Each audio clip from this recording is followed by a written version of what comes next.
শুভ সকাল বন্ধুরা, আমার চ্যানেলে তোমাদের সবাইকে স্বাগত জানিয়ে আরেকটি নতুন ব্লগ শেয়ার করতে আসলাম। আমি রান্নাঘর থেকে ভিডিওটা শুরু করছি। এখন বাজে সকাল 8:30। তোমাদের দাদাকে খেতে দেবো খই, গুড় দিয়ে মাখানো খই। এই খইগুলো আমার মা পাঠিয়ে দিয়েছিল, অনেকগুলো খই দিয়েছে। তো খইগুলো এখনও আছে, তো তোমাদের দাদাকে খেতে দেবো। ওইদিকে বাচ্চারা সব পড়তে এসেছে, তো তোমাদের দাদা আমাকে বললো যে কিছু খেতে দিতে। পড়াতে পড়াতে ফট করে উঠে এসে কিছু খেয়ে আবার পড়াতে বসবে। এদিকে আমি চা বসিয়ে দিয়েছি, ভাত বসিয়ে দিয়েছি, আরও রান্না বাকি আছে। আজকে যাব বাপের বাড়িতে, অনেকদিন পরে বাড়িতে যাচ্ছি। তো এদিকে দেখো চাটাকে ভালো করে ফুটিয়ে নিচ্ছি, আর এদিকে কিন্তু ভাত হচ্ছে। আমার চা হয়ে গেল, আর দুধে বোধহয় এই যে পাউডার দুধে না একটু বোধহয় হাওয়া লেগেছে নাকি বলতে পারছি না, দুধটা একটু জমে গিয়েছে, তবে নষ্ট হয়নি। এই যে দেখো জমে গিয়েছে। তো যাই হোক, এখন আমি চা খেয়ে নিচ্ছি, আর এখন মুড়ি খাবো না, পরে মুড়ি খাবো। মুড়ি খেয়ে আবার আমার প্রেশারের ওষুধ খেতে হবে।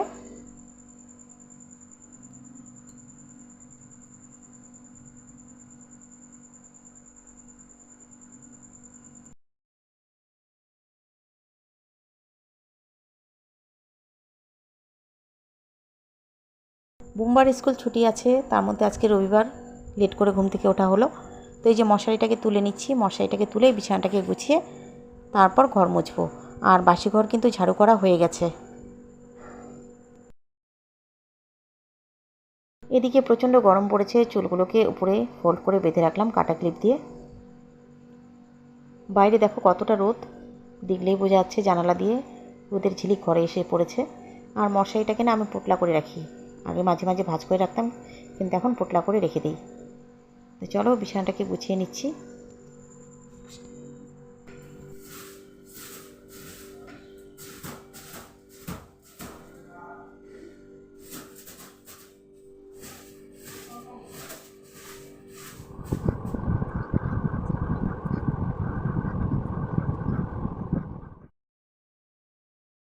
এদিকে ড্রেসিং টেবিলটাকেও জিনিসপত্রগুলো সরিয়ে একটা কাপড় দিয়ে মুছে নিলাম। সোমবার পড়ার টেবিলের বইগুলো একটু ভালো করে ঝেড়ে গুছিয়ে রাখলাম।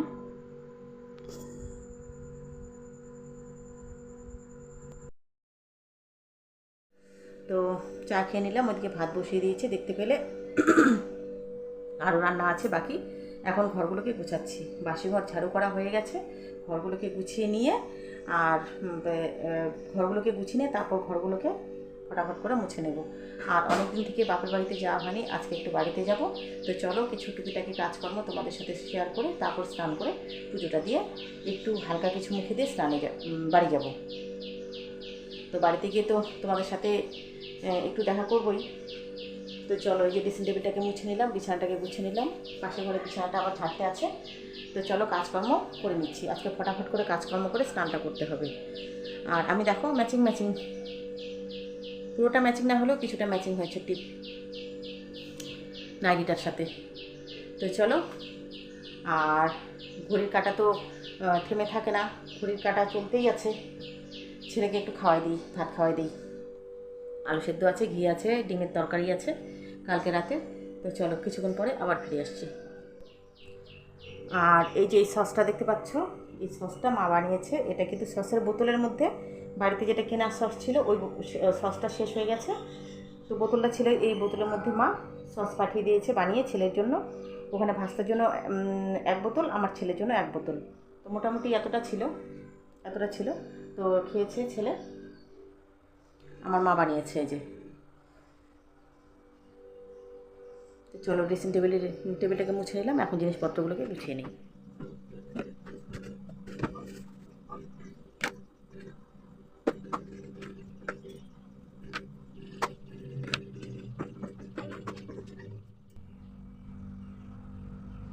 গোছানো হয়ে গেল, এখন বুম্বাকে ভাত খাওয়াই দেবো।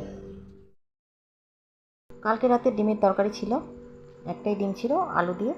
তো বুম্বাকে ভাত খাওয়া শুরু করে দিয়েছি, তারপরে ভাবলাম একটু ভিডিওটা শুরু করি। আর ওকে খাওয়াই দিলে একটু ভাত খায়, আর না খাওয়াই দিলে একদম ভাত নষ্ট করে। 2 গ্লাস ভাত খেয়েই ওর ভাত খাওয়া হয়ে যায়, সেই জন্য আমি ভাতটা খাওয়াই দিই। আর স্কুলে যাওয়ার সময় তো রোজ দিন আমি খাওয়াই দিই, আর স্কুল থেকে এসেও নিজে খাই, হঠাৎ কোনো দিন হয়তো আমি খাওয়াই দিই। তো চলো আবার রান্নাঘরে ফিরে আসলাম। রান্নাঘরে কিছু বাসনপত্র আছে, ওগুলোকে মেজে নিতে হবে।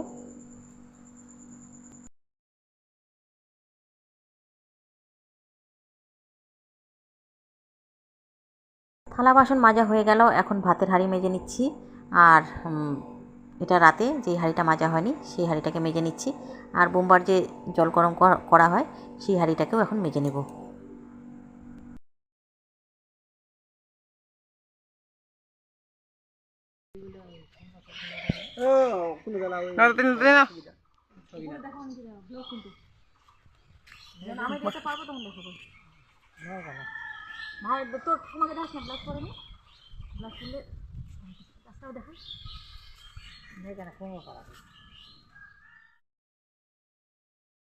এখানে কাঁচা আম পেড়ে নিচ্ছি, বোনকে দিব, আচার বানাবে। তো এই যে দেখো লাঠিটাকে ঘুরিয়ে ঘুরিয়ে বেশ থোকা থোকা করে আমগুলোকে পেড়ে নিচ্ছি।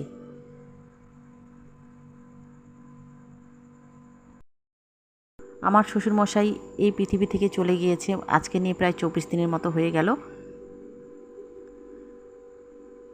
তো বাড়িতে যে শ্রাদ্ধ শান্তি হয়েছিল তার জন্য যে প্যান্ডেল করা হয়েছিল সেই প্যান্ডেল কিন্তু এখনও আমাদের খোলা হয়নি।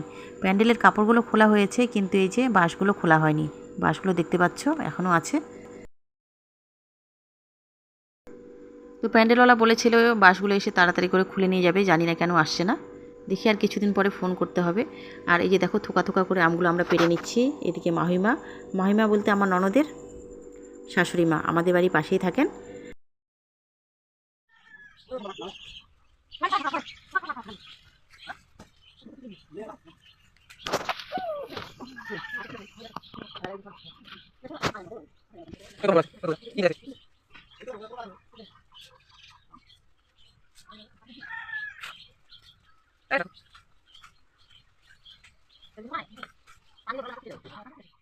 তো দেখো অনেকগুলো আম পেড়ে নিলাম, এগুলো সব বোনকে দেবো, আচার বানাবে।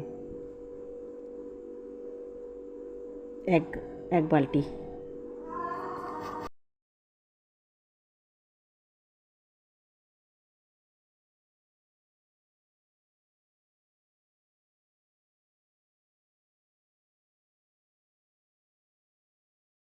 এখন ফটাফট করে ঘরগুলোকে মুছে নিচ্ছি, ঘর মুছে যাব স্নানে। ফ্যান চালিয়ে দিয়েছি, ঘরগুলো শুকাক। গরমের দিনে তো এমনিতেই ঘর শুকিয়ে যাবে, ফ্যানের কোনো প্রয়োজন হয় না। তো ভাবছি যে একটু ফ্যানটা দিয়ে দিই, ফটাফট করে শুকিয়ে যাবে। কারণ ছেলে আবার এদিকে হাঁটাহাঁটি করবে, কোন সময় পা স্লিপ করবে, সেই জন্যকে ফ্যান চালিয়ে দিয়েছি। আর ছেলেকে বললাম যে ঘর যখন শুকিয়ে যাবে লাইট আর ফ্যান অফ করে দিতে। আর ওই যে অনেকে দেখো কি সুন্দর করে হাঁটু না গেড়ে ঘর মোছে, পায়ের উপর ভর দিয়ে, কিন্তু আমি পারি না। আমি এই যে এইভাবে হাঁটু গেড়ে ঘর মুছি। আর লাঠি দিয়ে না খুব একটা আমার ঘর মোছা পছন্দ হয় না, কেন জন্য? ওগুলো হচ্ছে তোমার খাটের তলায়, শোকেসের তলায়, আলনার তলায় লাঠি দিয়ে মুছলাম, লাঠি ঢুকে, সেটা আলাদা কথা। কিন্তু এমনিতে আমার লাঠি দিয়ে ঘর মোছা পছন্দ হয় না। কোনো একটা নোংরা থাকলে লাঠি দিয়ে টেনে নিতে পারি না, ওটাকে হাত দিয়ে তুলে নিতে হয়। সেই জন্য লাঠি দিয়ে খুব একটা আমার মোছা পছন্দ হয় না। কিন্তু ঠেকায় পড়লে তো মুছতেই হবে। ঠেকায় বলতে ধরো অনেকের কোমরে ব্যথা, পায়ে ব্যথা, সে তো আর নিচু হতে পারে না, তাকে লাঠি দিয়ে মুছতে হয়। বাইরে হালকা ফুলকা করে মুছে দেই, তারপর ফটাফট করে স্নানে যাব। এই যে একটা ধুন্দুল বের করলাম, এখন স্নানে যাব। আর আমার ছেলে ছোটোবেলায় এগুলোকে কি বলতো বলো তো? গা মাজানো। আমি বুঝতে পারতাম না গা মাজানো মানে। পাশের বাড়ি থেকে আমার মায়ের সাথে গিয়ে নিয়ে এসেছে এই ধুন্দুল গা ঘষার জন্য। তো ছেলেকে বলতাম বাবা কী এনেছো? বলে গা মাজানো। গা মাদানো। যে গা মাদানো কী জিনিস? বলে কি ওই যে বাসন মাজে না, তো বাসন মাজার মতো গা মাদানো। স্পষ্ট হতো না, আধো আধো কথা বলতো। তখন পরে আমাকে ছেলে বুঝিয়ে বলছে ওই যে বাসন মাজে না, বাসন ওরকম করে যে গা মাজি, তো এই ছিবড়াটা দিয়ে নাকি আমরা গা মাজি। মানে আমরা শরীরটাকে যে ঘষাঘষি করি ওটাকে ও বলতো গা মাদানো। মাজানোও বলতে পারতো না, মাদানো। তো এগুলো কথা মনে পড়লে মাঝে মাঝে ভালো লাগে, হাসি পায় ছেলের ছোটোবেলার সেই আদো আদো অস্পষ্ট কথাবার্তা। তো দেখো এটাও কিন্তু আমি বাপের বাড়ি থেকে নিয়ে এসেছি, কারণ ওখানে একটু ধুন্দুল হয় আশেপাশে, কিন্তু শ্বশুরবাড়ি এখানে এগুলো পাই না। আমি অনেক রকমের গাছ দেখতে পাই, তবে ধুন্দুল কিন্তু খুঁজে পাই না। তো চলো এখন স্নানে চলে যাচ্ছি। স্নান করে আসলাম, এখন এখানে 3টে ডিমের অমলেট করে নিচ্ছি। ছেলে খাবে, আমি খাবো। শাশুড়ি মা ডিম খায় না, মাহিমা ডিম খায় না, তোমাদের দাঁড় তো নেই। অফিসে গেছে। তো এই যে ডিমের অমলেট কাঁচা লঙ্কা পেঁয়াজ দিয়ে করে নিচ্ছি। এখন ভেজে ছেলে আর আমি অর্ধেক অর্ধেক করে ভাতের সাথে ডিমের অমলেট খাবে। এদিকে জানালা দিয়ে প্রচণ্ড রোদ আসছে জন্য জানালাটাকে লাগিয়ে দিয়েছি। দেখো কি রোদের ঝিলিক। আর যখন ভিডিও করি বা জানালাটা খুলি তখন কিন্তু কড়াইয়ের মধ্যে পুরো রোদটা এসে পড়ে, আর ভিডিওটাও ঠিকমতো ভালোভাবে বোঝা যায় না, সেই জন্য জানালাটাকে লাগিয়ে দিয়েছি। তো সর্ষে তেল দিলাম, এখন আমি ডিমের অমলেটটাকে করে নেব। আর আমার ছেলে না কড়া কড়া ডিমের অমলেট খায়। আমি যেমন একটু ডিমের অমলেটটাকে একটু নরম খাই, খুব একটা কড়া ভাজা আমার ভালো লাগে না, কিন্তু আমার ছেলে আবার কড়া কড়া ডিমের অমলেট খাবে। কড়া বলতে যেন পুড়ে না যায়, অনেকে খায় না কড়া ডিমের অমলেট, তো আমার ছেলেও সেম কড়া কড়া ডিমের অমলেট খাবে।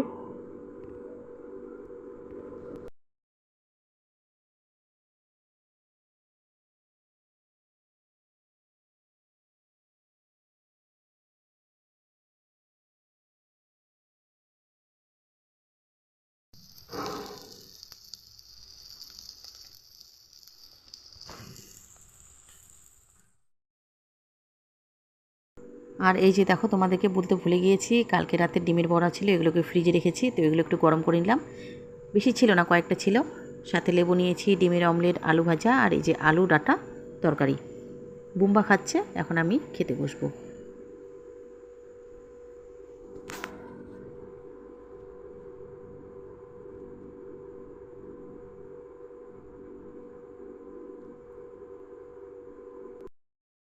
চলে আসলাম আবার সন্ধ্যের দিকে, লাইট চলে গেল, রান্না বসাবো।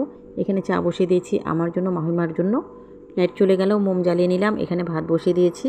আর আজকে করব কাঁঠালের তরকারি। কাঁঠাল কেটে দিয়েছে মাহিমা, দুপুরবেলায় কেটে রেখেছিল। এখানে পেঁয়াজগুলোকে কুচি করে কেটে নিয়েছি। এখানে চা ঢালবো, দুধ নিয়েছি, পাউডার দুধ আমুলের। আর এখানে দেখো কাঁঠাল আলু বাছানো আছে, এগুলো কিন্তু মাহিমা দুপুরবেলায় কেটে দিয়েছিল। খাওয়া দাওয়া হয়ে গেল বন্ধুরা, 10:30 11:45 বাজে। খেলাম কাঁঠালের তরকারি আর পাঁপড় ভাজা আর ডিমের অমলেট দিয়ে। রান্নাও কমপ্লিট হলো, তারপরে লাইট কমপ্লিট না, ইনকমপ্লিট ছিল, তারপরে লাইট আসলো। তারপরে লাইট এসে খাওয়া দাওয়া করতে বসলাম। আর ভিডিও করা একদমই ভুলে গেছি, যে ভিডিওটা করতে হবে, রান্নাতে কী কী আইটেম করেছি সেটা দেখাতে একদম ভুলে গেছি। তো কাঁঠালের তরকারি, ডিমের অমলেট আর পাঁপড় ভাজা দিয়ে খেলাম। আর কাঁঠালের তরকারিটা দারুণ হয়েছে খেতে, খুবই টেস্টি, আমাদের বাড়ির গাছের কাঁঠাল। আর এমন আকাশটা যে ঝড় বৃষ্টি মঞ্চে এত জোরে আসবে, বৃষ্টিও আসবে ঝড়ও আসবে, কিন্তু কিছুই নেই। কিছুক্ষণ ছিল, সেই জন্য লাইটটা বেশিক্ষণ আর ডিস্টার্ব দিল না, লাইট চলে আসলো। তো যাই হোক, খাওয়া দাওয়া হয়ে গেছে। আর রান্নাটা দেখাইনি, ভুলে গেছি, এই লাইট নিয়ে কথা হচ্ছিল। তারপরে তোমাদের দাদার কাছে ছাত্রীরা পড়তে এসেছিলো 2-4 জন, তো ভুলে গেছি। আর বাসনটা মাজলাম না, বাসনটা কালকে সকালে মাজবো। আর এখন একটু ভিডিও এডিট করব। জানালা এখনও খোলা আছে, একটা জানালা, এই জানালাটাগুলো বন্ধ আছে। এদিকে বুম্বা গিটার বাজাচ্ছে, বুম্বার স্কুল ছুটি, মজাই মজা, এখন লেট করে ঘুম থেকে ওঠা। আর আরেকটা কথা বলতে ভুলে গেছি, আজকে তোমাদেরকে বলেছিলাম না যে বাড়িতে যাব, বাপের বাড়িতে, কিন্তু যাওয়া হয় নাই, কারণ একটু অসুবিধে ছিল। তো মাকে বললাম যে কালকে যাব, কালকে বলতে আজকে তো বৃহস্পতিবার, কালকে শুক্রবার দিন যাব, গিয়ে চলে আসব। আর তো চলো তাহলে ভিডিওটা এখানে এন্ড করে দিচ্ছি। অনেকদিন পরে ভিডিও দিচ্ছি, তোমরা ভিডিওটাকে অবশ্যই দেখবে প্রথম থেকে শেষ অবধি। আর যারা চ্যানেলটাকে সাবস্ক্রাইব করেনি, সাবস্ক্রাইব করে দিও, পাশে থাকা বেল আইকনটিকে ক্লিক করে দিও। আর দেখো আরেকটা কী বলো তো, এই যে গরমে মালা পরতে পারি না, মালাটাকে খুলে রেখেছি। কানেরগুলোকেও ভাবছি খুলে রাখবো, যেগুলো না কেমন যেন ছুলে ছুলে গেছে মালা পরে, এত গরম, তারপরে মালা। তো চলো, এখন কিন্তু ঘুম পাবে না, এখন ঘুমাবো না, মশারি করা হয়নি, মশারিটাকে করে রাখবো। যতই গরম পড়ুক না কেন, বৃষ্টি আসুক, তারপরে লাইট থাকুক বা না থাকুক, মশারি না করলে ঘুম হয় না, আমারও না, আমার ছেলেরও না। তোমাদের দাদা এদিকে আবার মশারি ছাড়া ঘুমোতে পারে, ওর একটা অভ্যেস আছে ছোটোবেলা থেকে, মশারি না দিয়ে ঘুমোতে পারে। আমি পারি না, আমার ছেলেও পারে না। তো চলো তাহলে ভিডিওটা এখানেই শেষ করে দিচ্ছি। চলে আসবো আর নতুন কোনো ভিডিও তোমাদের সাথে শেয়ার করতে। আর তোমরা সকলেই ভালো থেকো, সুস্থ থেকো। আজকের জন্য সবাইকে গুড নাইট, শুভরাত্রি, টাটা।